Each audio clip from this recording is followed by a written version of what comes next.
Praise the lord. దేవుని నామానికి మహిమ కలుగును గాక. ఈ దినం కొరకైనా దేవుని వాగ్దానము కీర్తన గ్రంథము 33వ కీర్తన 21వ వచనము. మన ప్రాణము యెహోవా కొరకు కనిపెట్టుకొనుచున్నది, నేనే మనకు సహాయము, మనకు కేడెమునై ఉన్నాడు. ఆమేన్. దేవుని నామానికి మహిమ కలుగును గాక. దావీదు భక్తుడు కీర్తన ద్వారా తెలియజేస్తున్న వాక్యం ఏంటంటే, మన ప్రాణము యెహోవా కొరకు కనిపెట్టుకొని ఉండాలి.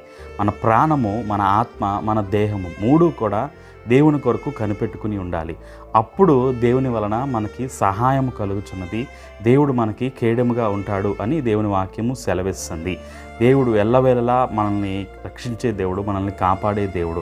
ఆయన కొరకు మనం కనిపెట్టుకుని ఉంటే, ఆయన మీద మనం ఆధారపడి ఉంటే, మన సమస్యలలో, మన వేదనలో, మన బాధలో మన ప్రాణం ఎప్పుడైతే కృంగిపోతుందో, మన ప్రాణం ఎప్పుడైతే నీరసించుతుందో, అప్పుడు దేవుని కొరకై మనం కనిపెట్టుకుని ఉంటే ఆయన మరలా మన ప్రాణాన్ని లేవనెత్తుతాడు. అలసిపోయిన